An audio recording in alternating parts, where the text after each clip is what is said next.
Hi everyone, Ryan at Fire Creek Plant Farm. Today is the second week of February and I'm out doing some hardwood cuttings of red and yellow twig dogwood. This is a great plant to start with if you want to dabble in some propagation.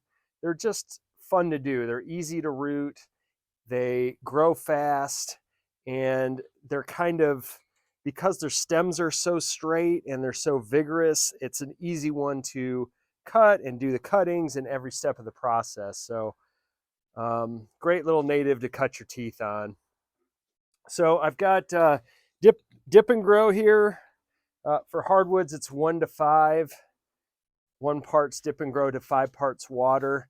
And that's dip and grow is, there's other rooting compounds that I think work well as also, but dip and grow is kind of the industry standard for nursery people. And here I've got some cuttings done. I like 3 nodes. It's a good, I like a nice big cutting. 2 nodes also works. Even I've seen 1 node even work if it'll just start to grow from the base, but I kind of like 3 as a general rule, unless it's like a big branch. And I've got a tray here of loose bark-based soilless mix. In the past, I've done coarse sand in these trays, but they get real heavy. So this year I'm going to try, it's a lot more maneuverable with the bark mix. Or you can people do even perlite or 50-50 perlite to bark mix. I think this is going to drain. You want something very well draining. That's the key.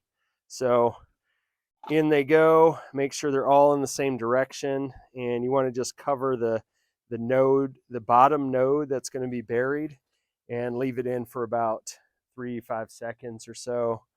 I just kind of will leave them in there a couple minutes, and then I'll start to do the placement.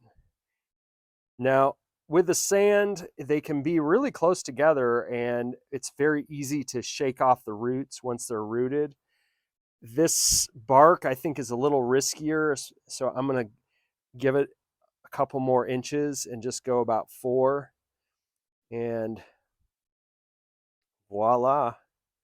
Now I'm going to take this tray and I'm going to throw it in the shade. So I've seen it done, people will throw them under pine trees in the woods somewhere and just leave them. I'm going to put them by the side of the house, but shade is important. You do not want them to dry out, but they can get rained on somewhat.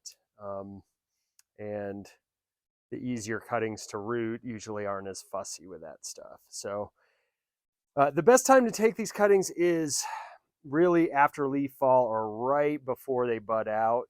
So it's a little bit early for us, but I think like a lot of things in gardening, get to it when the mood strikes and when you have the motivation, because otherwise this stuff ends up falling behind and you don't end up doing it. So let me know if you have any questions, and thanks for watching, and keep growing.